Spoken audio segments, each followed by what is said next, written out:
You are all blinded by a flash of blue lightning. You've seen this attack before when you were at the keep. You watched as Lenathan obliterated guardsmen who were on the walls. Comparatively, that was at a distance. Up close, you've never seen anything like this. The volume of lightning that is belched forth from this creature is astonishing. The beam, it's more like a storm, crashes forwards and rips through the group of strangers that surround you. You watch as they are utterly vaporized. For a moment, you feel relief until the lightning continues, and one by one, you fall to the ground. Are we unconscious? Hello, travellers, and welcome to the final episode of Season 1 of Tales from the Dark Dragon's Inn. Episode 20, The End of the Storm. As you enter the inn this evening, coming in from the rain, you see the usher is not there to greet you. He is instead sitting by the tavern's stage, his face frozen in anticipation. He sees you and gestures quickly for you to join him as the show begins. And so it was that the scales of justice fell. Though I stand here before you today, it is not as I once was. Indeed, after that fell night, not unlike this one, things thereafter were never quite the same. Marin, you're not sure how much time has passed, but you're awoken violently, and as your eyes slowly open, you find yourself looking into the face of Scraw, who looks exhausted and burned. His fur is blackened and charred, and there's a dim light in the air. It looks like it's starting to be early dawn. Scraw is shaking you. Marin! Marin! What? As he sees you come to consciousness, he says, "Good, you're awake. I don't know what else to do. We need to get everybody out of here." And you look around and you realize that your body is lying next to a large cart, and all of your friends are inside of it. They too are badly burned with various scarring and signs of burning. They all are extremely unconscious and very badly off. You've got the Doomsinger, Urbak, Mix, Toby. They're all unconscious in the cart. I can't pull them all on my own. I need your help. I know you're hurt. We have to get them back to Greenest. We have to go. We should go. And are you all right? No, but we need to go. Let's go. So you pull yourself up. He offers you his hand and helps you. Both between you start pulling this cart away from the camp. You look around you and the entire area outside of the cave, because this is where the cart is just charred black. There's no sign of the eggs. There's no sign of Lenathan. And there are no sign of any of the cultists. Seems like everything in this camp has been vaporized. All the remaining tents are gone. All of the remaining people are gone. This whole area is just scored with scars of black lightning burns. Were there any remaining bodies of the cultists? There is nothing. Everything is ash. Just the entire area. And it's not burned as in on fire. You can see very distinct scarring in the earth of where the lightning has clearly driven a path through the area. Everything is scorched. It may as well have been set on fire, but this is clearly the work of a giant adult lightning dragon. You see Scraw take hold of one side of the cart. You see that there's a spare handle on the other side. I'll go and grab it. You both begin slowly to haul between you this cart filled with your friends. And it's incredibly slow going. You are both in absolute agony. The further you push, the harder it gets. You feel your energy waning and draining until you get to the point where you can barely walk and everything goes black. You all come to, surrounded by somewhat familiar surroundings. You're in a room, you're in beds, and as you're coming to, you hear, Doctor, I think they're coming round." I get very confused at this. And Mix, you look up as you blink your eyes awake. You see a familiar tabaxi looking down over you. You have seen fit to join us, I see. Welcome back. What are you doing here? There's the dragon. Why are you with the dragon? The tabaxi looks at you, concerned. How many fingers am I holding up? 3? That's not good.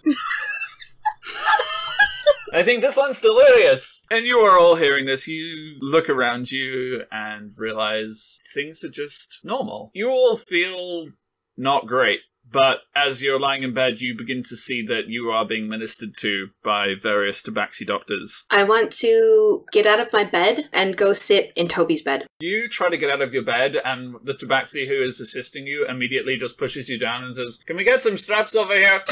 Hey! What's the big idea? You are not well enough to leave this room. Well, fine. Stay still and be patient. I glower at the tabaxi, but stay still, because I'm scared of the tabaxi. Is everyone conscious? Can I throw my pillow at Toby? Oh my god. To make sure Toby is conscious? You can try. Yeah. I get the feeling that this isn't going to Go be well. ahead and roll a sleight of hand to see if the tabaxi doctor catches what you're up to before you can do it. You're paying attention to the tabaxi who's taking care of you, and the moment that she looks away, you reach under your head, grab the pillow, and launch it across the room at Toby. Toby, you are hit in the face with a pillow. Why? Just making sure you're alive, I shout. Where are those straps? This is okay! I just sit bolt upright at this. Doctor, they need doctors. Who needs a doctor? I'm a doctor. Where am I? You will sit down now. A furry paw is put on your lizard snout and slammed into the bed. Your assistance is not required. Thank you. So much for gentle doctor. healing. Just slam him into the bed. Who's a doctor? You are a patient. You are not a doctor right now. Patient? You know, Mix. Hi, Erbach. You're awake too now. Back. You look over yourself and you try to get an idea of why she's saying you're a patient. Your body is covered in 3rd-degree burns at the very least. Your skin in various places is charred black. You're not in as much pain as you would have expected, but you have a whole bunch of new scars that you didn't have before. That's fascinating. You don't remember much of anything. The rest of you who are interested in looking at yourselves find pretty much the same thing. Your hair is intact in places. No! But your skin has been badly burned, though it's well on its way to healing due to the magical assistance that has been applied to you. You are very, very, very badly injured. Doctor? Yes. Are you going to stop resisting now? Yes. Good. But can I ask a question? What? What happened to us? I don't know. I was hoping you would be able to tell me. We found you unconscious in a cart somewhere outside of the city, I am told. Oh. Do I see the Doomsinger and Murrin in this room? Yeah. Okay, just making sure everyone's here. I am sitting up in bed and using the extra pillow as a prop. The doctor is frowning at you, but is allowing you to readjust yourself, seeing as you seem to be capable of doing so. I am now regretting the fact that I don't... I'm not trying to get out of the bed, I'm just trying to sit up and using this additional pillow to help. Now don't you feel silly? Have I lost my familiar? Oh, he's certainly not present right now. Can I try and get up out of my bed? Try to get up, and your doctor gives you a very similar treatment to the treatment Mix received. No, you must stay still. I'm very sorry, but you are not well. No, but I look around. Do I see anyone else? Is everyone here? Yeah, everyone's Is anyone essentially missing? here. There is Scraw, Doomsinger. Doomsinger and Scraw still appear to be out right now, but you see Toby, you see Urbak, you see Mix. Mix is waving at Murrin as he's looking around the room. How did we get here? Good question. I don't know. Wait, the dragon eggs! Where are the eggs? I don't really think we're in a situation to worry about that right now. I mean, look at us. We don't have them. I thought you were all dead. I mean... We are frankly lucky to be alive, Mix. I think despite quests we were given and promises we may have made to rescue the progeny, we should be thankful that we're still breathing. I mean, I am. I really want to know what happened. All I know is that you were found in a cart outside of the city. Your bugbear friend was unconscious on the ground. The rest of you were in the cart. That's all I know. Oh, Scraw. I remember a dragon. A great blue I thing. think most of us probably remember that bit. And the light. I mean, Maybe not. I am very curious about this dragon you are all speaking of, but I believe, based on your injuries, it's at least plausible you fought something. Where are we right now? Looking around the room, have you set up? Are you now lying flat on your pillowless bed? I'm lifting my head up. Really not sure, Wow. but there are tabaxi here. You recognize the tabaxi, so wherever it is, I think your recovery is just really not going that well right now. Must have gotten hit in the head. Concussion. But, I mean, you've taken some serious damage. Toby's right, you are lucky to be alive, and the tabaxi already believe you're a little bit delirious, so now you're starting to believe it. Okay, good to know. Doctor, where are we exactly right now? You are in the medical quarters of Greenest Keep. Okay, thank you. You're most welcome. No more violence. Would you like a pillow? Yes, please. I'll see what I can do. Thank you. And she turns to a doctor who's just bringing large leather straps, and she shakes her hand. Pillow, please. Phew, dodged a bullet there. Well, maybe, Mix, you should lay in bed and be a good patient and not throw pillows at people who would probably respond to you if you just asked them if they're alive. Don't blame me if another pillow comes flying your way, Toby. I will keep that watching one you. too. The tabaxi glowers and says, do you want a pillow or not? Yes, ma'am. Sorry, ma'am. Nick's head back down on the bed, not moving. Doesn't want to upset the tabaxi. Does not have the energy to upset the tabaxi. You may sit up if you wish, but please, do not throw your pillow that my associate has gone to find for you at somebody else. It's just not necessary. I promise I will be good. We will let you know if your friends are conscious, if you simply ask. I'm sure they can tell you themselves if they are conscious, because that's what conscious people do. Yes, ma'am. Despite how much pain I am in, I'm looking very smug right now. Of course you are. Marin, Urbeck. I'm just staring at my wounds. I've never seen stuff like this before, so this is all new to me. I shout over to the doctor. How far from town did you find us? I'm not sure, but our guards found you, so I can only assume it was either within the perimeter of our watch patrols, or possibly maybe somebody saw you from the walls of the city. I don't really know, but probably not that far. I try to get up out of bed again, trying to make my way over to Doomsinger. Don't do it, Moraine. Stay in bed. Your friend is being taken care of. Fine, I'll just slump back into bed. Is there any chance that I can cast a spell right now? You can try. I just want to summon Darkonius. I want my dragon friend. You can lie in bed silently for an hour focusing on Darkonius. Yeah, that's what I'm gonna do. You might want to tell the rest of your party that's what you're doing so they don't think you're just being a dick. Doctor and everyone, I'm gonna bring Darkonius back because I feel awful and I want to make sure he's okay. So I'm just gonna sit here and do that. And then I proceed to quietly chant and whatever I need to do to meditate and bring him back. So you just focus on Darkonius and you have to say the magic word. What's the magic word? And if you don't remember it, well, it's just not going to work. Oh, fuck. What's the magic word? Spaghetti. Potatoes. Urbeck and Murren just start shouting food words. Are you hungry? We're very hungry. We're delirious and hungry. Yes, I imagine you would be. You have been unconscious for a few days now. A few days? How many days? Wait, days? Yes. You did not think you survived these injuries unscathed, did you? Well, of course not, but I thought maybe it's been a day, not days. You have been here for at least 48 hours. Mix is a bit taken aback by this and is distracted from remembering the magic words. I was just kidding, by the way, there were no magic words, but Titania did try to convince you that there was at some point. Yes, you have been here for at least 48 hours. Guys, what do we do? I don't think we do anything right now, because I think if we try to do anything, we're gonna get manhandled back into our beds. No, I mean, Doctor? of course. Doctor? Hmm? May you pass me my book? I'd like something to do whilst I recuperate. What book? I have it's more of a sheaf of pages in my things. Where are our things? I'm not sure. I'm sure we can ask the guards to see if you were brought here with anything, but I'm afraid I do not have your book. At that point, Toby starts looking around for his Book of Shadows. You all realize, as Urbeck is saying this, that you're all in the equivalent of hospital gown-style pajamas. You're just in extremely plain shift clothes. Most, if not all of your stuff, is not currently with you. Well, that's concerning. Do any of you remember what happened after the flash? The light? No, I'm pretty sure after that we were all... No. I remember the light, and that's where my memory ends. Yeah, I remember just a flash and that was it. Well, I remember coming to and Scraw was the only one conscious. He had all of you in a cart. You all looked dead.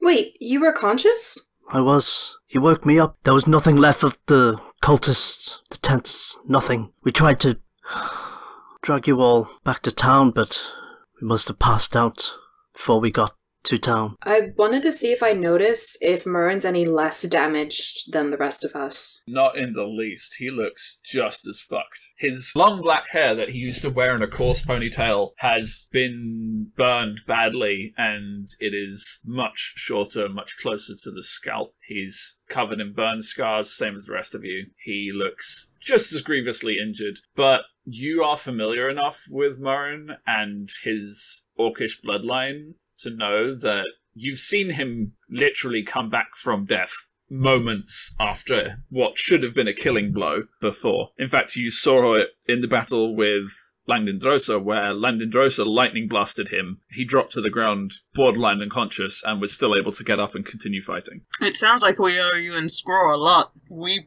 probably wouldn't be here if you two hadn't dragged us here. We'd be a lot worse off, most likely. Yeah, I don't think we're ever going to be able to repay you for helping us and not just leaving us when it would have been completely within your right to do so. I think Lenathan spared us, even if we didn't come out unscathed. I definitely think I can agree with that sentiment. I think if that dragon wanted to kill us, we'd be dead. Do you know if Lenison got the egg back, or do you know anything like that? The eggs are gone.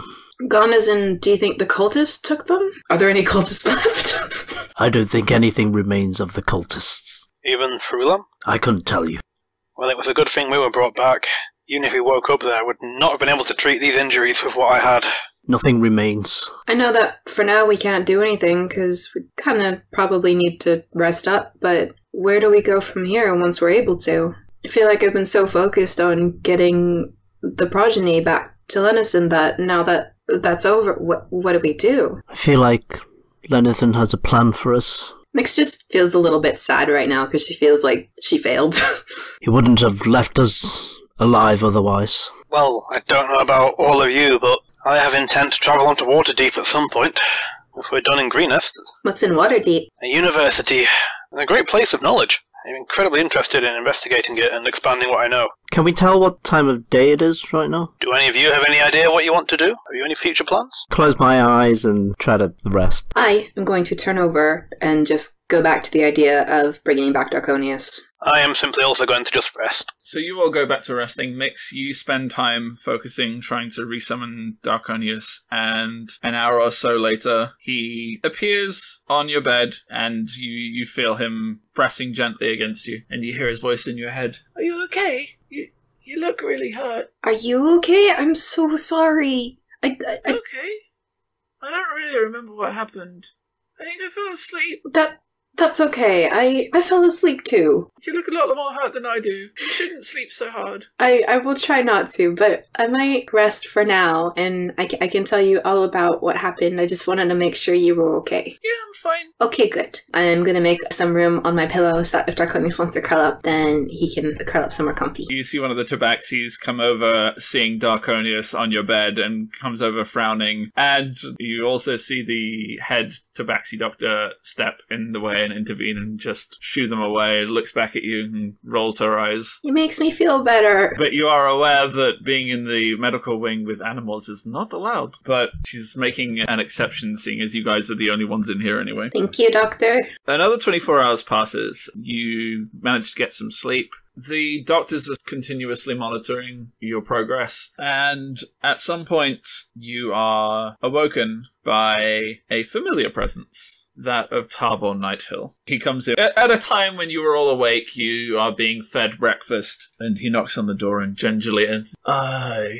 see you're all awake and well. How are you all feeling? Better, I think. I take it the outcome of your journey was not good. There were ups and there were downs. Well, Many downs. In the end, I would consider some parts a success. Did you learn anything more of the cult? Are we safe? 2 of the half-dragons are dead. Or at least, I believe. That's good, I think. Yes. Good. I mean, I think we can safely assume the other one is dead, but we don't actually have confirmation on that as far as I know. Yeah, I don't think we do have...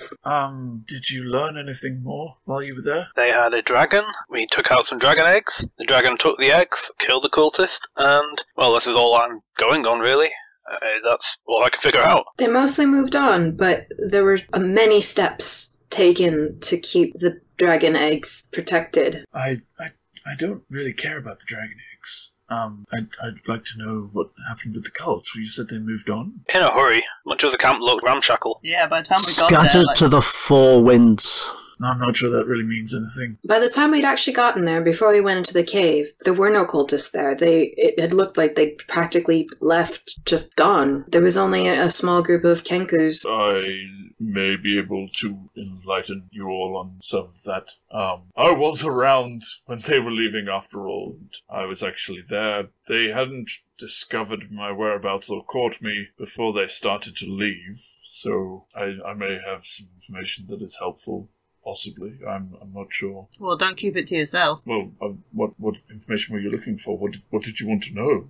Where'd they I go? wasn't here. Well, when the carts began to leave the camp, they headed in several different directions. Primarily, it seemed they were headed to the north, to Baldur's Gate. From there, I know not where they were headed. I believe some of them were headed west, and I'm not sure where they were going. They divided up, and they scattered, except for, well, the forces that were left behind to guard the remnants of the... The eggs, you mean? Yes, they left on 2nd day 6th, so a few days after you left the camp. I imagine after the stir we caused, they probably were in a hurry to get out of there. Quite frankly, I don't think it actually had anything to do with us. I think it was the absence of Leosin that did it.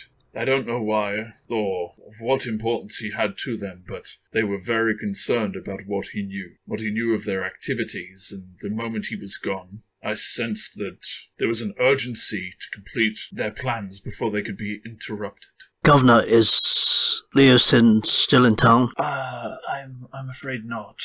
He did leave a note for you. I will have someone fetch it if you wish. He did say that you would know where to find him, should you need him. I asked about where he was headed, but he unfortunately said that it was not prudent to have everyone know his whereabouts at all times. But he did say that should anyone be looking for him, that you would know where to find him, and he left a note just in case, which of course I have not read, because that would be improper. And he turns to the Doomsinger. Thank you for the information, and I'm glad to see that you were returned. I thought you were lost to us, and I'm deeply grateful for your help and your assistance in returning our citizens. Well, thank you for allowing us to recover and patching us up. Of course.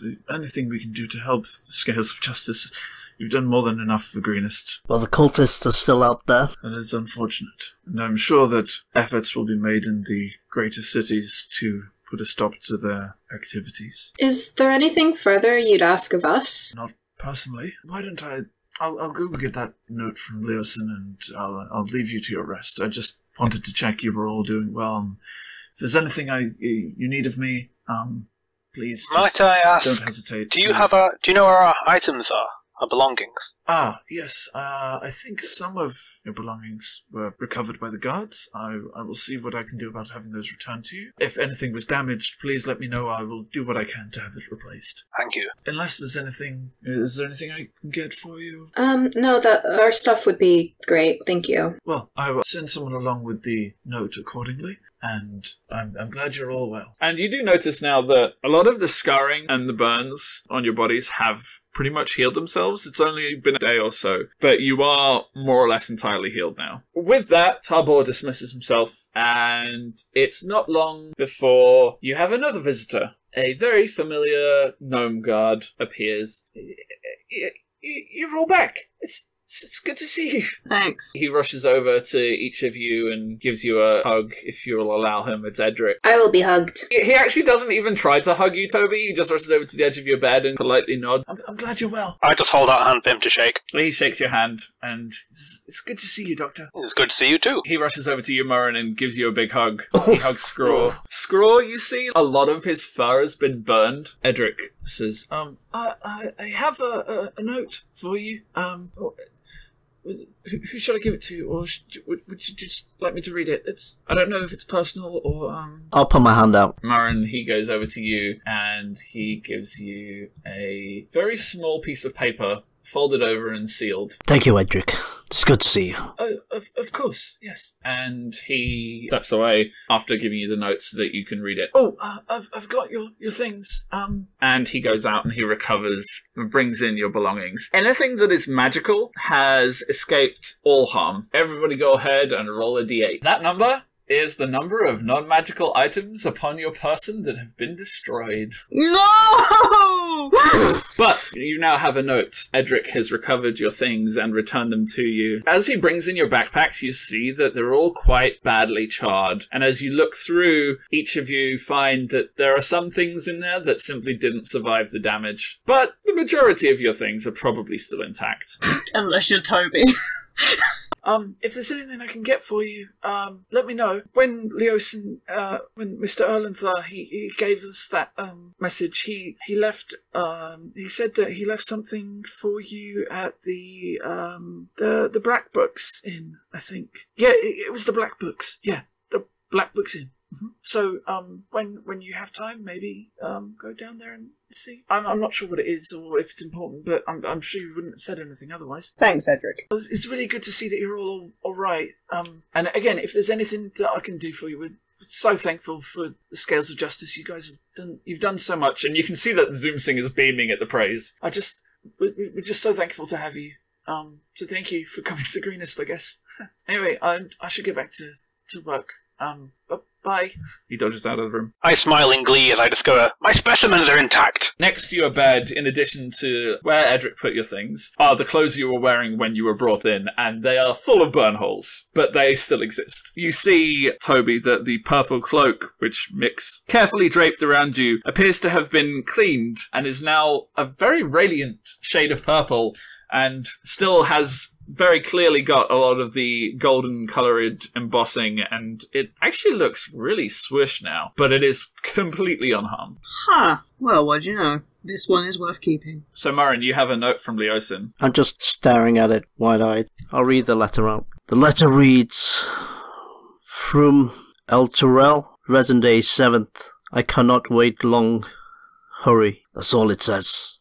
I say this to everyone. Resin Day 7th. So the way weeks work is weeks are 8 days long. The 8th day is Resin Day. It is currently 6th day 6th. He's saying Resin Day 7th. Can I do a history check to see if I know of that? So El Terrell is a city. It is about 200 miles to the north from here. You are familiar with it. You've never been there, I imagine, but it's on the trade route. If you'd stayed on the wagon long enough, you probably would have passed through El Terrell, as it is one of the routes you can take that leads to Baldur's Gate. Froome, though, doesn't ring any bells, doesn't mean anything to you. El Terrell. I've heard of that. That's on the trade route. The wagons were going there.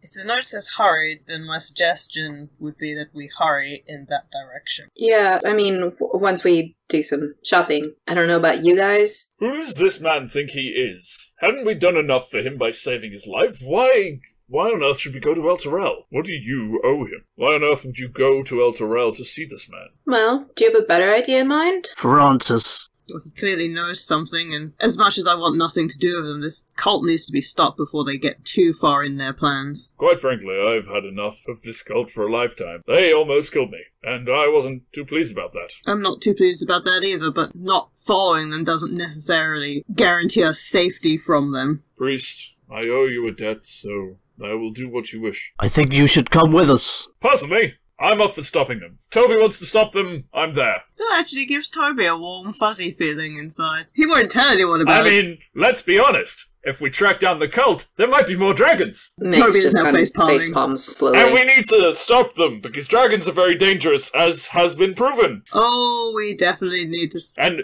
think if we couldn't stop the dragon, imagine what they'd do to a city of normal people, farmers, and other people that are not warriors. Yeah, let's... Start getting ready to make our way to... shopping. Not what I was going to end my sentence with. Research for me. I would very much like to get re-equipped before going anywhere else. Also not really a bad idea. Lesson learned the hard way. must be prepared. I mean, I'm assuming we're allowed to leave our beds at this point. At this point, the doctors are no longer preventing you from leaving. You all seem much more healed up, and the doctors aren't really paying that much attention to you at this point. For the most part, it's more like, got bed rest, but you're welcome to leave when you feel capable. Urbak, you say research. What is it you want to do? First of all, I want to go and locate Borden and try and arrange to meet up with him in the evening, because I have something I'd like to show him. Do you tell anyone where you're going, or do you just go? I'm just going to tell people I'm just going off to do research, and then I'm just literally going to potter off. I'm very single-minded. After, of course, getting dressed and shit. You get all your stuff together from the medical clinic and make your way out to find Borden. I will join Mix on her shopping trip because I actually want to look for healing potions. We're very squishy and we need to take precaution. That is exactly where I'm going with the shopping. Urbak, it does not take you long. You find Borden. He's actually in his room, so he's not on duty, and you give a quick knock on his door. He answers, and the surly-looking dwarf is there. Ah, my dear boy, it's good to see you. What can I help? Borden, it's good to see you too. Excuse the mess, so you had a run-in with a dragon, no less. Indeed. Oh, that sounds rather frightening. Was it the same dragon that attacked the keep? Oh, I certainly hope so, because I don't wish to imagine there being two of them. Indeed. Can I invite you in? Please do. I have something interesting to show you. Indeed. Well, I look forward to it. Come on in. So I toddle into his room, and I park myself down on the next nearest chair that has a table of some kind. It's a very plain room. Next to his bed, he has the most ludicrously oversized set of shelves, edge to edge lined with books. But in the opposite side of the room, there is a small plain table with two plain wooden chairs. I sit myself down, put off my backpack, slunk it on the floor, and begin rooting through it. There's a creature I found that you simply must look at. I feel it would be most interested in it. I see. And I pull out the jar containing the dead sturge. He wanders over and he picks up... Oh yes, I've come across these before. In actual fact, my sister, her basement was infested with these at some point. They're rather beastly. The impressive thing I found is the fact that they extract life directly from a living victim. Simply plant on and latch on. Yes, it wouldn't be the first creature to develop such ability, shall we say. Not unlike the vampiric species. What I'm contemplating is there's a possibility, at least with magical tendencies, to try and replicate this. Given that we were very seriously injured earlier, I'm starting to see the limitations of medicinal supplies. When you don't have anything on hand, sometimes you need to use your hands, or in this case, a beak. I see. You see him raise the collar on the shirt that he's wearing as he tries to guard his neck. It's very interesting that you would come to that conclusion. Magic is rather potent these days. It's not always in such short supply, but it's an interesting theory, certainly. But think of the possibilities. Being able to rejuvenate oneself without having to rely upon the whims of some god. Well, such machinations are not unheard of. I'm not entirely sure that my own research extends to that area of expertise, as it were. Please believe me, I have no intention of becoming one of those abominable undead. No. This is life at its most potent. I see. Well, I do have a book on... let me think. Hang on. And he goes over to his bookshelf and he starts rummaging through this. No, that won't do. Well, okay. And he takes a book down and comes over and says, the findings of this researcher are rather far-fetched. And quite frankly, I'm not sure that there's any merit in them at all. It's a fairly common book and you're more than welcome to have it. It's, well... You see for yourself. And he hands you Gruntar Slim's Tome of Artificial Life. Artificial? Well, this is fascinating stuff. Yes, I think, you know what, you should keep it. I picked it up on a whim at some point. It's not really my thing. I'm afraid I'm actually finding myself rather busy today. Is there anything I can help you with? No, of course, it's certainly fine. Yes, thank you very much for this. We shall have to meet up again and discuss our findings. Please, consider it a parting gift. I think I may be busy, for a while. Very well. Not catching the intent at all, backpack those things and wanders out of the room very happy. Mix, Toby, Murren, you guys make your way out of the keep. Since your recovery, Murren, you've noticed that the Doomsinger keeping his company close to you. Wherever you go, the Doomsinger is just tailing along, and he's being, for him, exceptionally quiet. He is just going wherever you go, doing whatever you want to do, and not making a fuss about it. He hasn't really spoken much since he came back to consciousness. Screw, on the other hand, is constantly talking. He seems quite excited by the experience that you guys have had recently. As you make your way through the town, keeping your eye out, you're trying to find something. Well, and then, lightning came. It was just... He's just doing big dramatic hand motions. And then I came to, you were all unconscious, picked you up. Well, no, first I found a cart. Then I dragged you all into the cart. And then I tried to pull it, but you were all very, very heavy. So I shook Murren as hard as I could. And eventually he woke up. And then he helped me. And then I kept pushing. And he just keeps going on and on and on, talking about how he effectively rescued your asses. I pat him on the shoulder. You did all the work. No. I couldn't possibly have done it without Murren. You were all very heavy. And I was very tired and hurt. And it sucked. We appreciate it, big guy. I give him a pat on the shoulder. He hugs you back instinctively. Regret. I loop my arm through Scraw's arm and thank you, Scraw. Really. It's fine. It's fine. I'm just happy the scales of justice are whole entirely, and none of us are dead. That's a good thing. I'm looking for Potions. 3 things specifically. I need new armor because mine got incinerated. I need a new sickle, and I'm looking for healing potions. You're looking for an armory. Potions or healing items in general, rope, new clothes, spare clothes, backup clothes, whatever. Those 3. It's 20 gold easily gets you a full set of traveling clothes. No armor, but definitely a set of traveling clothes. No, armor I don't need anymore. I'm alright. So you guys are making your way through the town, and as you're traipsing behind Mix, wandering from clothes store to clothes store, you manage to come across a rundown-looking store that, from the outside, doesn't look particularly impressive. But over the front door, there is a quite large wooden sign that has a needle and thread, which is weaving around a hammer slamming into an anvil. Go into the armory, and it is apparently empty. Of stock or of people? People. There's no patrons, and the front desk appears to be unmanned, but there's no sign say they were closed. And as you walk into the room, you notice that there's a contraption that is attached to the door, and you watch it move, and you see a series of pulleys with rope around them start moving. And a minute or 2 passes, and nothing else happens. Hello? There appears to be a number of things on display, so various sets of armor. You're looking around the store, and a large Goliath comes out from the back, and you see him brushing soot off himself, and he's wearing a thick, heavy leather apron as he ducks under the doorway. I'm very sorry for the delay there. I've been working in the back. What can I help you with? Hi. Yes, I'm looking to procure some studded leather armor and a sickle. Right. Sickle's a bit of an odd one. For that, you probably... I might have something that'd probably be a bit more farmer's grade. What sort of thing are you looking for? Is it for... If you're looking for armor, I assume it's for combat purposes. Yeah, I'm looking for something to defend myself with. Sure. Sickle...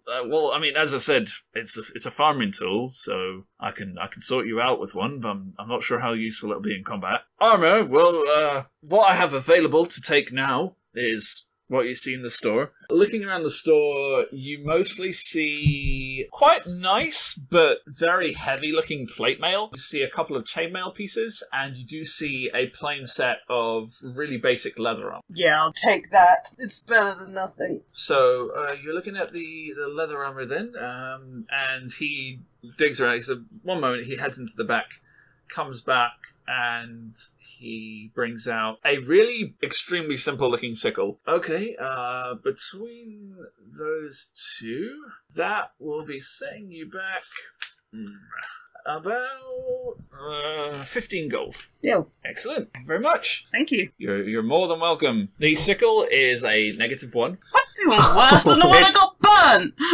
It's worse than the one that you got burned, absolutely. This one is not intended for combat. It is a farming circle. However, the leather armor is really solidly made. It's very good quality. Rope. I would like rope. Right. Well, if that's what you're looking for, you'll be looking for a general store. I'm afraid I don't really stock that kind of thing. Oh, that's alright.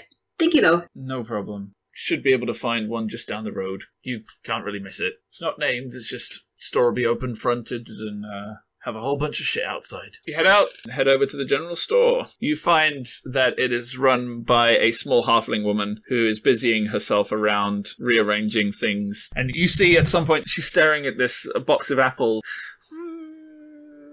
Okay, I'm just gonna take this. And she takes an apple and she puts it up towards the I liked it better where. She puts it back and she's just sitting there muttering to herself as you all approach. Hello? Oh, hello, yes. Sorry How can I help? Sorry to disturb you. We're No, not at all. How are you? It's a lovely day out. Yeah, it's beautiful. Can I get you anything? Yeah. Do you sell any rope? I'm sure I can find some in here somewhere. She starts digging through a nearby box, pulling out dolls and half-broken toys, rummaging through the box of crap box. And she comes back out.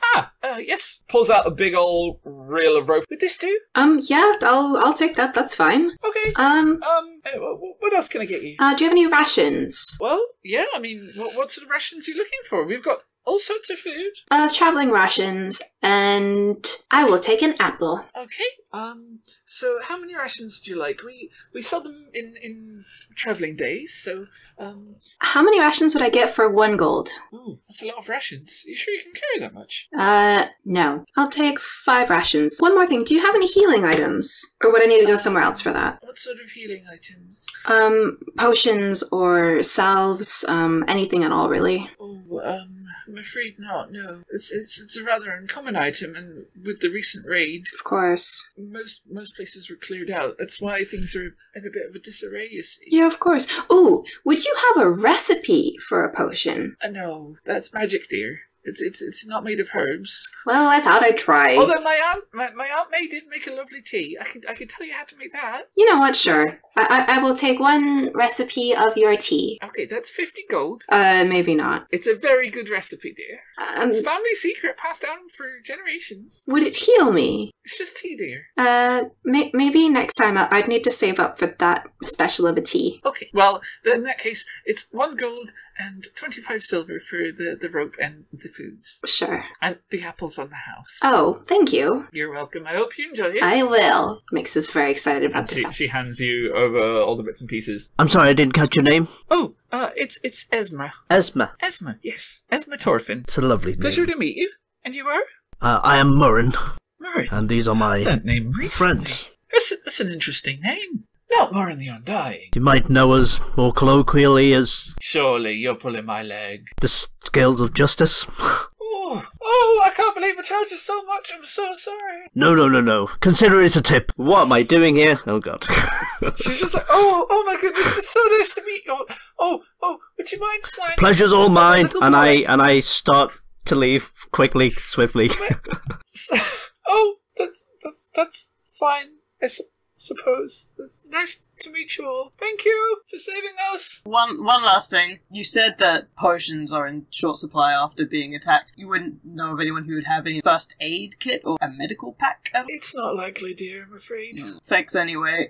No problem. Let me know if there's anything else. I surely will. You take care now. Bye. So I suggest that we go to that inn to pick up whatever it was that Leosin left there. Yeah, that is a good idea. Murren, what do you think? Yes, let's go. Back. After you left your meeting with Borden, do you head from there to the Black Book's Inn, or did you have other plans? I'm going to say he probably tried to look for somewhere in the medical area where he could sit down and do some research involving specimens, and was probably thrown out for trying to carve up animals. So he's gone off to the Black Book's Inn. So I would say that's exactly what happens. The Tabaxi doctor, as soon as she sees you bring out your jars of specimens, excuse me, you cannot...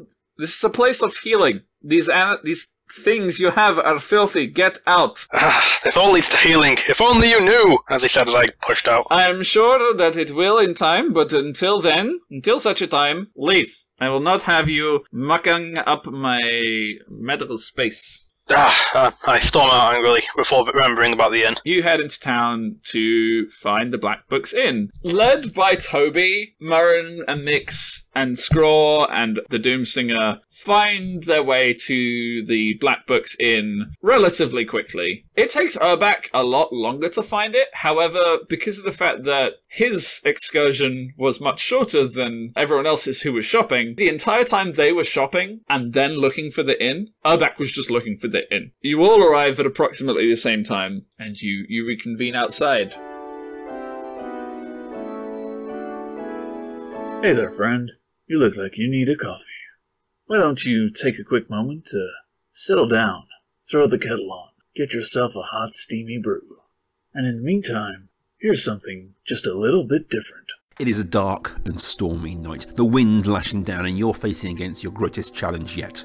A player who's gone in the wrong direction. We've all been there, you've got our story planned out, and this player heads off in the wrong direction and you've got nothing to fill that gap.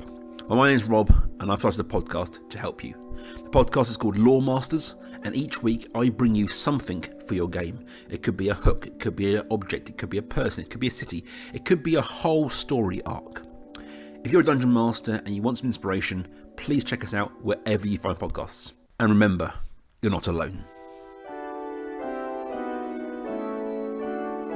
You all arrive at roughly the same place at more or less the same time, as you find yourselves outside what appears to be a large building attached to a stable yard. The stable yard has a large orc in the middle of the stable running a horse right now, which is where they have a horse on a tether and they're turning, running it to get its exercise in. You see with the large yard that is attached to this building, there is some stables at the back of it, and in itself is not the most stellar building in the city. You've been around for a while now, you've had a look around, you've investigated a lot of different places. And this place isn't looking run down, but it could use a lot of work. The sign outside the door is quite clearly a leather-bound black book open to the first page, and it is the Black Book's Inn. So, is this the place you're all looking for? I believe so. And the back just poodles straight on in. Inside, the decor is quite plain. It's your usual run-of-the-mill tavern. Despite the fact that there is a stable connected to this building, it's quite clearly set up with its primary purpose being food and places for people to stay. There are a few patrons at different tables, and as you walk in, you're greeted by a small dwarf who walks over. He's quite young looking. Table 6? Yes, please. Sure, it'll take me a minute, hang on. I'll be with you shortly. And he dashes off, and you see him on the other side of the room dragging some tables over and pushing them together. Right this way. And he leads you all over to some tables. As he seats you, he hands out the menus. It's a plain fare, but it's good food. Plain is fine. Tasty food is good. Gonna spend a minute checking over the menu. I'll just give you all a few minutes, and I'll come back and see if you need anything. Yeah, sounds good. And he poodles away. Did we really need to get a table? Because I thought we just came in here to retrieve something and get some information. We may as well just enjoy it. It has been quite some time since I've been to an inn. It's been a long time since we've sat down at a table and had food. To be honest, I think we all deserve a drink. I second that! Of course. Giving a suspicious look to Scroll. How about you, Doomsinger? I could do with a wine, I suppose. Wine for one. Got you. But don't feel any need to get it for me. I'm sure one of the capable staff here will be able to bring it to our table. And I may even order myself today. Amazing. He turns and smiles his most charming smile at you. I'm just put out by the smile, just like... Doomstinger looks around and says, So, whilst we're all here, I already told you that I know some things about the cult that might be of use to you. I did tell you what came to mind, predominantly the fact that they're headed to the north and the west. Was there anything that you didn't learn that I might be able to assist you with? I wish only to make up for my past misdeeds. He actually takes a moment. He stands up at the end of the table. I sincerely apologize to all of you. I hope that we can travel together in peace, but I understand if you no longer wish to travel with me. I can see my own separate way, if you so wish. You have a long road ahead of you, and will not put myself upon your burden. I'm actually taken aback because I hadn't expected him to apologise at all based on his previous behaviour, so... He's literally never apologised for anything. No need to charm me, I'm taking this entirely at face value. It's quite alright. Mix feels a similar way, especially as he could have not helped when they were in the cave, so definitely appreciative of the apology. As he is standing there making this apology, you see the dwarf heading over to you, and he's standing behind the Doomsinger, looking up expectantly. I'm very sorry. He sits down hurriedly and kind of looks slightly embarrassed. And the dwarf has a big jug of water. I thought you might like some water while you decide. Have you come to any conclusions? What can I get for you? And he just starts putting glasses out and pouring. I'll just take a hot tea, thank you. Yep, okay, tea, right? And he jots that down. The lamb, how fresh is it? Well, we locally source all our produce. And it comes from the local butcher, I think. He has a farm just outside town. Excellent. I'll take one shank, rare. Right you are, sir? I will have the beef stew with the house bread, please. Well, the house bread is soda bread. Are you going to be okay with that? Absolutely. Not everybody likes it. They think it's got a funny taste. I know, some people seem to think that, but I love it. No, that will be perfect, thank you. Oh, and a very nice flagon of ale, please. A round of ale, if you would. I think we're out of ale. No. just a little joke.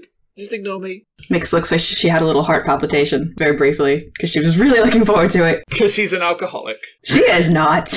You're funny. I like it. Doomsinger speaks up and says, a wine for me, please. Maybe a vintage Doomsinger. The house will be fine. And the server's like, oh, okay, yes, that's fine.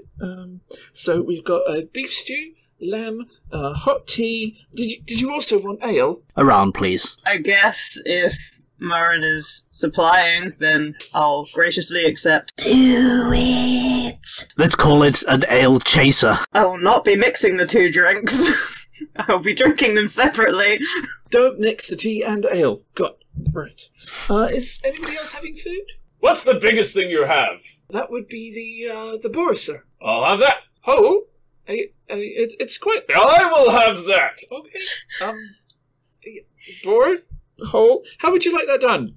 Ask the chef. Whatever he thinks is best. Right. Boar. Whole. I'll tell the chef to do what he needs to do. Right, I'll be back with your drink shortly, and we'll bring your food out as quickly as we can. Thank you kindly, sir. Thank you. He quickly toddles away. So, as I was saying... Yes, you can stay, yes. The cult. I can do my best to answer any questions that you may have. I appreciate that you are allowing me to travel with you once more. Scraw, I thank you for saving my life. You could have left me there, surrounded by ash, and there would have been no one to stop you, so... But seriously, where are we going? Why are we going? I assume everyone here is going to Elturel. At least that's the intent. It's partway up the north to Baldur's Gate, so it would be worthwhile getting a caravan that way of some type, or at least finding some kind of protection on the way. There's likely to be work in Baldur's Gate. I can probably earn a coin or two with a song. A song and a sword are always welcome in that town.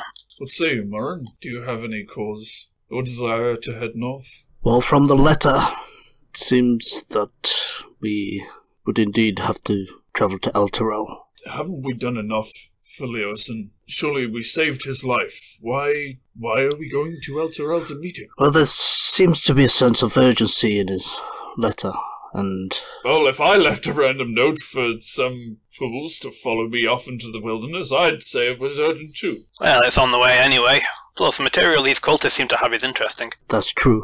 He seemed to be investigating this cult already, so I assume whatever he wants to meet us in Elturel about is in regards to this cult. Is the cult really our problem? I think it might become everybody's problem eventually. I'm with Toby on that. What could they possibly do? Urbak, you said yourself, they're just god-bothering idiots. Yeah, there is a lot of them. Could be worthwhile getting the note out at a much better defended place than Greenest. Besides, they have the most fascinating things at their disposal. Can't let something like this get past. Mix slams her fist on the table. They have our dragon eggs. Who knows what they're gonna do? They have the control of a dragon. Such beautiful eggs those were. What did happen to those? Morin, you were awake before the rest of us? Yes. Well, I saw no remains, but that is not to say... Considering that the cultists were vaporized, is it not too difficult to assume that the dragon probably took the eggs? I mean, if we want to be realistic. Well, here's hoping. But why? Why did it attack us in the first place? Surely we did everything we agreed to. I didn't slay the beast where it stood in the keep. In exchange for its worthless life, we said we would save its progeny, and then it attacked us anyway, when I was weak and tired from the cave. To be fair, our doctor friend here was threatening to smash one of them at the time. I suppose that might have had something to do with it. And to be fair, you were all perfectly willing to hand over the eggs and let yourself get butchered by a bunch of rabid cultists. I was the one doing anything. Fair point. Either way, I don't really think the eggs are of any concern anymore. What about the dragon? Are we likely to see him again, do you think? I owe that beast a scrape along the face or two. Well, if the cultists, or whether Frulam lives or not, if the dragon is still being controlled, we may yet see him again, I fear. Well, if he was being controlled, why did he attack the cultists? None of this makes any sense to me. Where's that boar? As he says this, you see the dwarf heading over from the bar with a tray full of drinks. Right, so we have an ale, wine, an ale, a hot tea, and your stew will be along in 15 minutes, I think, and the lamb will take 5. Do you want the food all together, or shall we wait until... Just bring it out as it's ready? I'm happy for people to have their food whenever they're ready.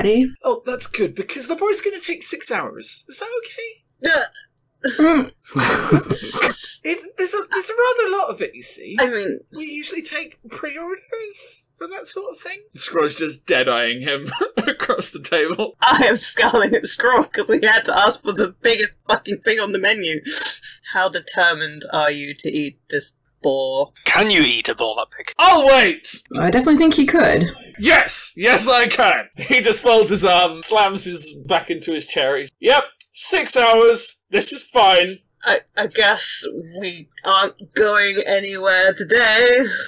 Perhaps some bread and cheese in the meantime, if you would, for our friend here. The dwarf's looking really slightly concerned at how hostile everything's become. We could perhaps get you a leg.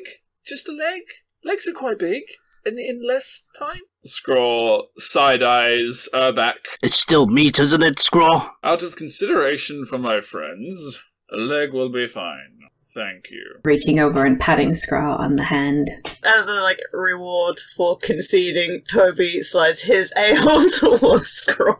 Scrawl lightens up. Oh, well, if you insist. But, Toby, I think I would much prefer if you had it. And he pushes it over. And time goes by, you guys chat between you, and the dwarf comes over. Your beef stew, and, Mr.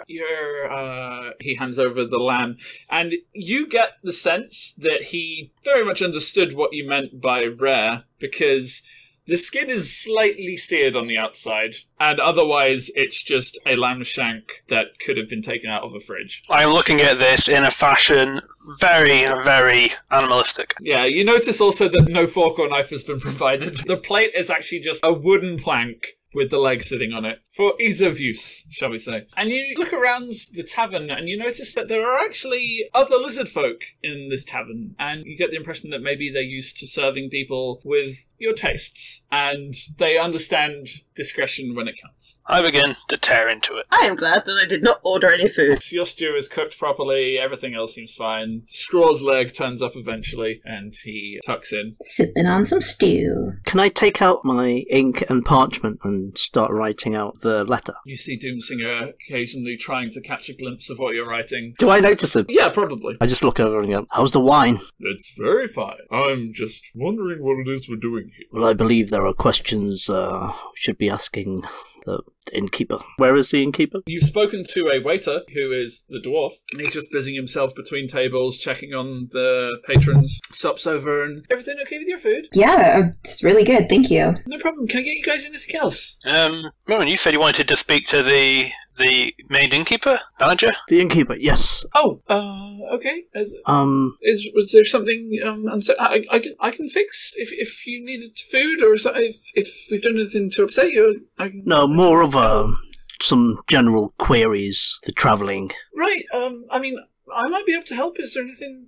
What is it you need? Well, I mean, I know the area quite well. It's a lovely city. Are you looking for some sights? Are you new to town? I wouldn't say so. We are looking for a place called El Jarrell. Have you heard of it? Yeah, but that's not in Greenest. That's another city. Oh, that's fine. Do you know our best route to getting there? Well, it depends how you're travelling, really. The trade route's quite safe if you're along the wagons. That'll take you, week and a half, 2 weeks. Is there a shorter, not safe route? I mean, if you were to travel across the plains or, through the forests, I'm not really much of a traveller. I don't get out Greenest much. Did you say 2 to 3 weeks? Yes, if you're taking the trade route, certainly. If we didn't, do you know how long it might take? Well, how are you planning on travelling? If we went through the forest? By foot? Maybe with some horses? Oh, well, if you're looking for horses, we hire those out. We have horses.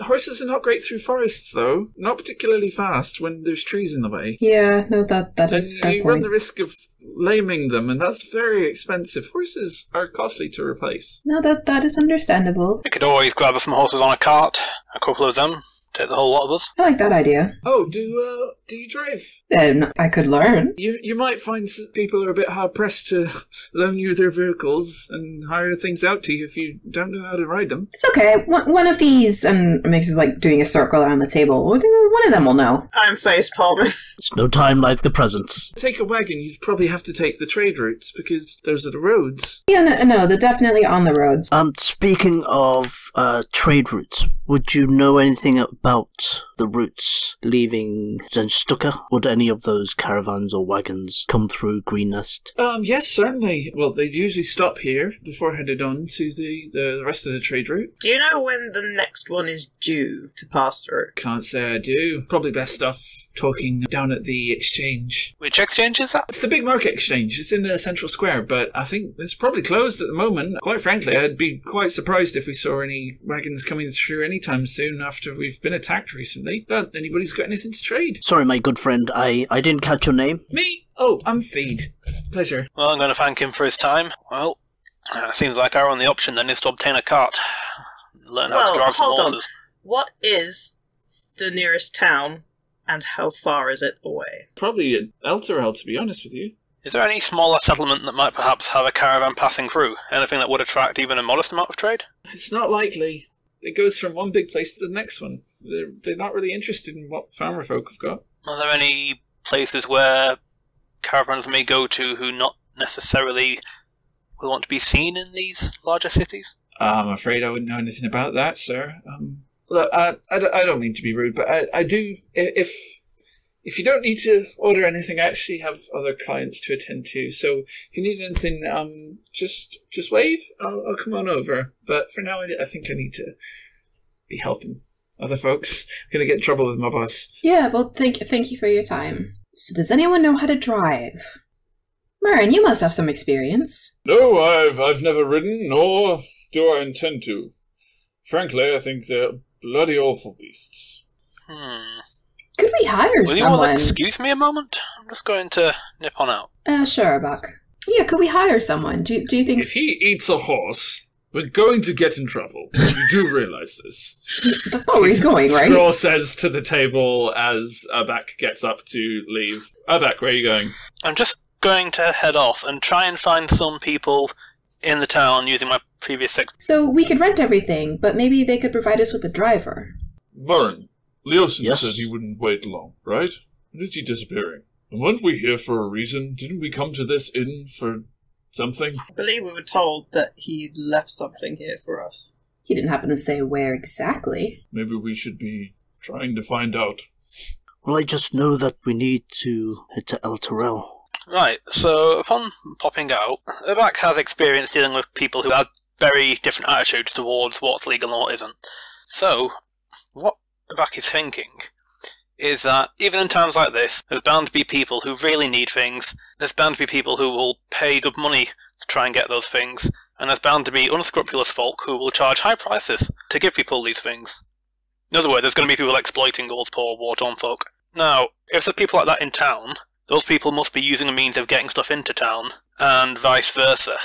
And he's wondering if the vice versa part might be something that he could look into. But what he's going to try and do is he's going to check out more esoteric upmarket stores, places where people who are used to having affluent stuff is, people who might have that kind of money is. And he's going to see what kind of people enter there, and he's going to look for people who have things that they probably shouldn't have. You start wandering away from the tavern where the horses are, looking around, trying to find somewhere relatively affluent looking, and you walk past a not particularly well-adorned building, a winery. And so the front store looks like it is the kind of place that probably has very high-priced stock. The kind of wines that sell for a couple of $100 gold a bottle because they are very old or they're a very special vintage. And you would have expected this kind of place would have been absolutely ransacked. Yet, despite that, the glass in the windows is not broken.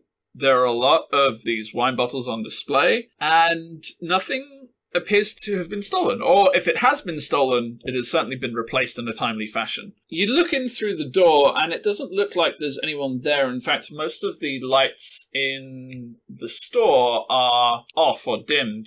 However, you do hear yelling, and it appears to be coming from behind the store. Okay, first of all, I'm gonna go around the side of the building where I make sure no one's looking.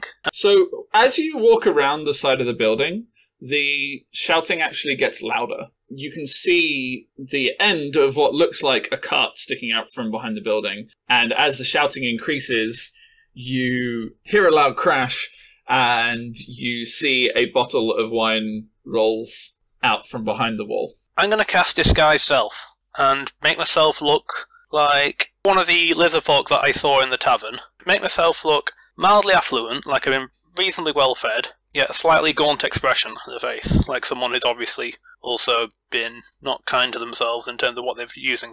So the wine bottle rolled around the corner, you say? I'm going to pick up the wine bottle, and I'm going to carefully peer around the corner just to see what's going on. You peer around the corner, and you see that a large female lizard folk who is wearing form-fitting leather and a soft, almost velvet-like jacket on top of that is looming down over a young-looking, pointy-featured Triton who is cowering back against the wall, and he appears to be holding a book of some kind, but he's clutching it to his chest. I'm very sorry. I'm sorry. Look, we can't keep paying. And she's pushing him up against the wall, and you can't quite make out what she's saying. Behind her is a cart, and it's a small cart. It's slightly different than the carts you've seen before. It's got modified wheels, and there's something unusual about them. But you'd have to examine it up close to get a better idea of what's up with it. However, in the driver's seat are two tieflings. And as you're peering around, you see one of them look directly at you. And he analyzes you for a moment and smiles, a half smile. I'm just going to stroll around and clutching the bottle and said, I believe you dropped this. The lizard folk woman turns sharply and looks at you. You should get out of here. Now, why would a paying customer want to leave? We have other business to take care of. I have business to bring. Zan, Clover, what are you doing? It's all in good fun. Calm now. Looks like he probably has some coin. I have coin, an eye for good wine. When you're done with this business, would there be anywhere you would like to talk that's somewhere less, shall we say, obtrusive? There's a tavern, not far from here. The Black Books. Meet us there. Of course. What time? Any time? Night? Dark? We'll be there soon. We'll see you at the inn. Do not worry, I understand. I'll leave you to your business. Now, I'll set down the wine bottle and walk away. I walk a good distance and check every now and then to make sure I'm not being followed. And then I'll get back to the inn. Anyway, as soon as I walk in, You remove the disguise self? Yes, I remove it for now and walk straight in. we have 10 days to get there, but going by the road, and it looks like we're not going to have any luck catching any passing wagons, considering the current circumstances. We need to find a way to get there in time if we want to meet up with Leosin. So at this point, Urbak wanders back in from his little escapade. I'm just gonna march straight over to the table, hands down. Quickly, which of you here has disguise magic? I do. You, Doomsinger, do you have any? I don't have disguise magic, but I can make myself invisible. I'm just going to lean in now and whisper. I've made contact with some less than savoury fellows who may make a deal with us regarding transport. I have to do it via disguise. Later on, when we meet them proper, we can then possibly jump them and take their stuff. I don't know. I'm not a thief. But for now, well, they are. But right now, we need a fast way out. It's maybe one of our best options. I need some people to come with me, disguised, so they don't recognise us as Scales of Justice, and then we can speak to them. Okay. I'll help. As you are saying this, the 3 people that you spoke to walk into the tavern. You guys, for the first time, are seeing a large lizard folk woman in a leather tunic that is form-fitting and what looks like a sleeveless velvet jacket over the top of it. She has brilliantly coloured face painting on. She has what looks like facial scars, but she has each of the facial scars filled in a different colour. And she is accompanied by 2 slight and casually dressed tiefling men. She walks up to the bar and starts talking to whoever's behind it. What's going on? Mix, Toby, Doomsinger, come with me. Score and Murren, keep an eye on the 3 people at the bar, Big Lizard Woman in particular. And if they make trouble? Don't worry about it for now. Just keep an eye on them. And I'm gonna get up and leave the bar. Just walk out of the inn. I get up and follow him. As you get up and leave, Scroll turns and goes, "Bye, guys! See you later!" I flinch. Nick Scroll! walks and just What? face palms. I'm friendly! It's what I would do! Too much ale. I try and cover it by holding up my ale and go, yes! Cheer on that! And Yeah. Scroll moves all of the rest of the ales and divides them between you. Chug, chug, chug, chug. Shit, okay, yes. So you both down an ale, and you feel a little bit lightheaded. This stuff is stronger than you expected. This is good. And there are 2 more in front of you. No, no. And Scroll picks up the second and holds it out in front of you. It's us. It's a friendship. Yes. And he puts his tankard up and you clink tankards together and he starts drinking. Can I, corner of my eye, keeping an eye on the, You look over at the bar and the lizard woman is looking directly at you. As Scroll goes, drinking! Chug, chug, chug, chug, chug! And he's saying this just as the lizard woman looks directly at you. I'll chug it. So Scroll's like, drinking! You clink your tankards together, you slam it down, and you are inebriated. So, Marn, we're doing a really, really good job of spying. We certainly are. Yeah. This is pretty good. They're gonna be so proud of us. What year is this ale? We should get the name of it so we can order some next time. Switch cameras to Urbak, who has led everyone else outside. I'll walk around the side of the inn, relatively more secluded spot. Okay, we need to assume magical disguises. Try to make yourself look like someone affluent, who may be a little bit dodgy, I guess. Well, what really would you define understand. as dodgy? Do you want me to look like a bouncer? Do you want me to look like a dragon? Look like a prostitute. Excuse me? That's perfect! I just wealthy and, You look like a sexy. prostitute. Got it.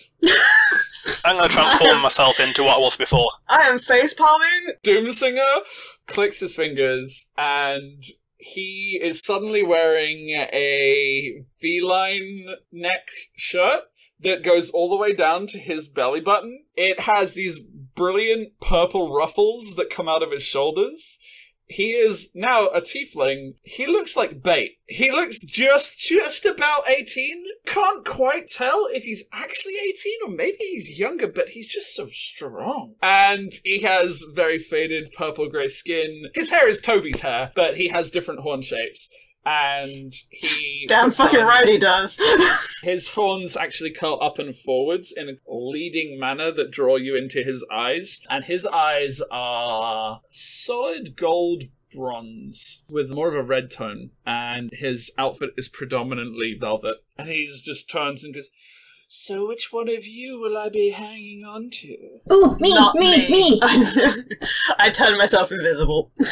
Mix, you have a thing for the tiefling boys. I see. Ugh. I would make herself look somewhat intimidating to compensate. What about a half-orc? A menacing-looking half-orc. Well, what's menacing about her? Permanent, almost eyebrows are arched, furrowed, and definitely scars. Tusks, I want one of them to be broken, and I want really intense eyes. Crazy intense. Scared to look at them for too long intense. Oh, a Kenshin scar on one side of the cheeks. She has a big cross scar on one cheek, and that's the same side as the broken tusk, and the other one just protrudes. Ooh, and one more that goes down one of the eyes. On the other side. Doomsing. He steps up on his tiptoes and dances over. Oh, you're so scary. Shut up, wench. He flops down on your shoulder and...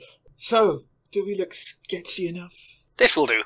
Now, follow my lead. We want to try and organise a midnight meeting. Excellent. Let's go. Oh, wait, before we go. Should they ask us something directly? How do we talk to them? You grunt, and Doomsinger, you do the... Just be you. Toby, please just be present in case anything happens to go very wrong. I assumed, since no one can see me. I'll go in first, and the other two behind me, I guess. So you make your way into the bar led by Urbak. As you do, you say, "Drinking! Drink!" You see that Murren and Scraw are trying to convince the waiter to bring more drinks. I just don't think that's a good idea right now. How many, weren't there more of you before? And Scraw's like, there are more of me! I count 4 of you. You're Yeah, right. 4 drinks! 4 for me! 4 for this man! Drink!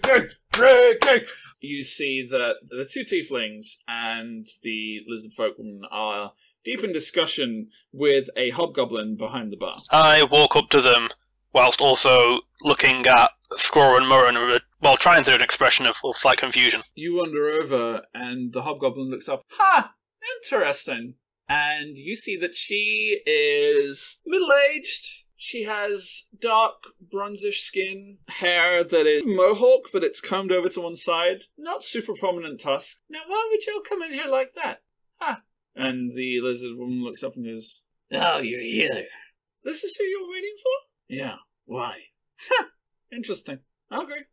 Well, you go about doing whatever you're doing." So I stand next to them at the bar, and just raise my hand to try and order a drink. The person behind the bar just left. I know, I'm just looking a bit exasperated. She turns around as you raise your arm, and she starts wandering slowly back. And you notice that she's wearing what looks like a monocle. Like a single monocle that is tied to a chain, which is cuffed to the top button of the shirt she's wearing. And she looks at you through it and grins. What can I get you? Something not quite as strong as what they're having. Pointing to Scraw and Murren. Honestly, I don't know what they're drinking. I don't think it's what we serve, whatever it is. I'll just take a house red and my associate here, Loki, and I just turn to the half-orc. Sorry. Loki. Mm-hmm. What is it that you want? I just grunt. You grunt at her and she grins, and she just nods. Okay. Alright. I'll get you your house red, Mr. What's your name? Kezir. Kezir. Okay. I know. Yeah, sure. She pulls out the glass. And what about for the other 2? Dude, there's only one other person there. Toby's invisible. She turns to her back and says, what about the other 2? The monocle? She just smiles, shrugs. You come into my establishment, you probably want to know who you're working with. She turns to the lizard folk and she says, you're dumb as bricks, honey. What are you talking about? It's like, Ixal, seriously? What are you doing? You should know better than to deal with strangers. And she looks at you, scowling, and she goes to grab you by the shirt. What are you playing at? I look angrier, furrowing my brow further. She turns. You can drop the act. Seriously. You're cute. We need something. We don't want to be seen doing something. Right. And you thought the best way to get what you wanted was to try and make a fool out of me? You got a death wish? We didn't want to be seen doing something. You should know that. Better than anyone. I'm not seeing your reasoning here. What exactly do you want? Passage. Fast passage. Starting to get the feeling I don't even want to help. You come to my business, you get up in my face, you pull this kind of shit. Why? Drinking! Drink! I told you, we can't be seen doing this with who we are. As other people, we can do business. That is why we are now other people. And what business is it you think I can do for you? No caravan travels these roads. True. At least, very little. You want to know how you're moving around so quickly. We want you to move us quickly. But right now, we're not moving anywhere. Our horse is lame. Your horse is lame? Yeah, it got hurt. You saw the cart. You see any horses? Oh, this has just been one wild goose chase. I'm starting to feel that way myself. And she just puts you down, and it's just like, why don't you get the hell out of here?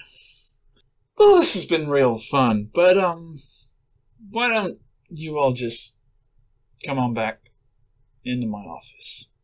If you are who I think you are, I think you've been probably going about this all wrong. And she walks back to the other end of the bar, flips up the table. Thede, watch things for me! And goes through a back door. The lizard folk and the two tiefling, without looking at any of you, walk off and follow her.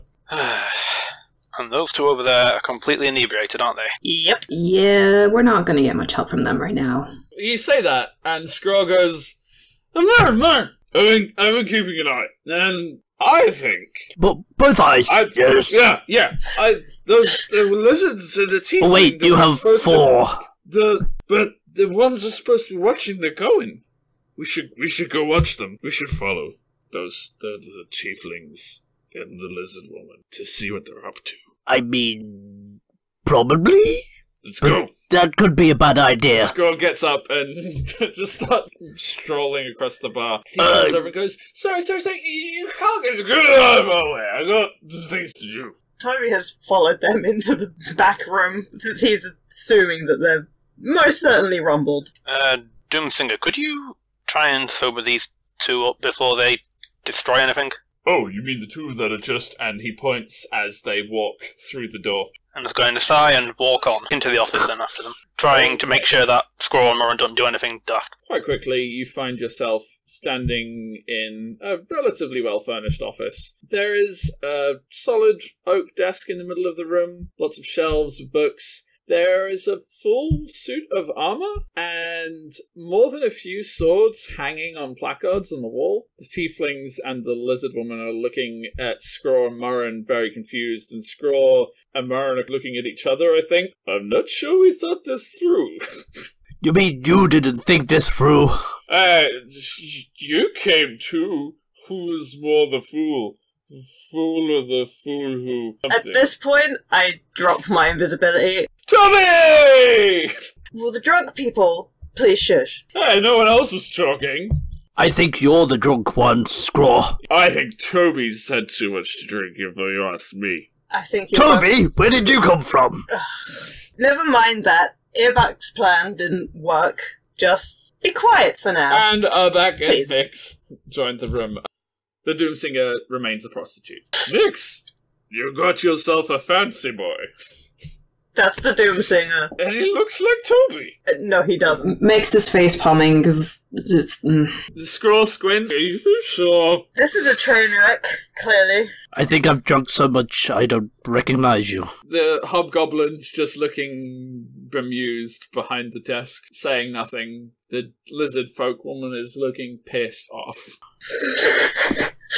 Well, here we are. Yes, and who exactly are you? And the hobgoblin woman sits back. These, Ixal, are the scales of justice, aren't you? Yes. That is who we are. Well, you could have just asked to see me. It might have been quicker. Fact of the matter is, it's when you don't have much time in town, it's hard to find who or hard to know who to speak to. Did nobody tell you to come to the Black Books Inn to collect the horses that were left for you? No one told us that horses were left for us. They just said that something was left for us. You could have asked. Well, Leosin is a good friend of mine. He has paid for 6 horses up front. 6 horses? You're not going to give these fools 6 horses. It's ridiculous. They were paid for up front, and they are yours to do with as you wish. Now, I assume you ride. Does anyone here know how to ride a horse? And the hobgoblin woman's looking between you all like, wait, for real? I've grown up in a lot of strange places. I've never ridden a horse. You just, like, swing your leg over it, right? And you just sit on it? It's pretty easy. Yeah, I could fall off a wagon. You have already fallen off a wagon. I don't know what you're talking about. I was never on one. Nonetheless, we have 6 horses. They are yours. They've been paid for. I believe Leosin should be waiting for you. He is indeed. Well, if you are to get to wherever he is, I imagine he wouldn't have paid for 6 horses if he did not need you there in a hurry. How long would it take us to get there? Someone has already told us it would take us 2 weeks. Where is it you're going? Elturel. Leosin's in Elturel. Okay. That's where he told us to meet him. Yeah. Interesting. Well, he didn't tell me where he was going, but that's good to know. Thank you. Elturel is 200 miles to the north, and yes, if you were to follow the trade route, it would take 2 weeks. Do you know of a quicker route? This is why I was... If you're riding, you can simply cut through the plains. It's much quicker. It's as the crow flies. Well, herein lies the issue. We needed an alternative route. It would take roughly 6 days were you to cut straight through the plains. Wait, did you say crows would be quicker? Fucking God. We'll take 6 of them! They would, but we don't have crows. We only have horses. Ah, darn it. And we're certainly not riding them drunk. What about a raven? If you have a raven large enough to get you there, I'm sure it will take no time at all. No, I cannot make ours large enough to carry 6 people. Don't even think of asking me. I did consider it. 6 horses require 6 people who know how to ride horses. Well, there are 6 of you, so I assume that's why horses were paid for you? I mean... You see, one of the reasons I was... You are just looking to get to Elturel, yes? Ness, give the horses to me. These fools will simply leave them for dead in a ditch. We're wondering if you knew maybe a riskier but faster route to take a cart. No, there is no other route. But our cart does not need roads. Ness, give me the horses. I will keep them, and they will get where they're going. The hobgoblin looks towards you all, and they're your horses. I think we're probably not going to get a better offer, because we don't know how to ride, and we'll probably get lost and be unsuccessful. We're the optimist. Well, I just think that letting someone who knows what they're doing take us where we want to go is better than us not knowing what we're doing and not getting where we need to go. But yes, this is our best option. I agree with Toby. So what say you? Well, I say that I have no problem with letting this woman have the horses that were paid for, because we have no use for them, but if she wants the horses in exchange for getting us where we're going, and also as a means of getting us where we're going, I'm perfectly happy with that. I can get you there in 7 days. That's good enough for me. When will you be ready to leave? Almost immediately, I'd imagine. I've got everything I own on my person, so... If you don't mind those 2 outside being in the state they're in, then we're ready to leave. I'm sure we can bring a bottle or 2 of something to lure them on. Besides, there's nothing wrong with a bit of fun when you travel. Right. Yes. Have the horses ready. I'll bring the cart. 30 minutes. Outside. And she just leaves, with the 2 tieflings following in tow. And that is all we have time for. Our heroes begin their journey to Elturel, leaving the chaos of Greenest behind them. What awaits them on the road ahead? Find out in Season 2, coming soon to podcatchers everywhere. The song that you heard at the beginning of this episode was Extravaganza by TRG Banks.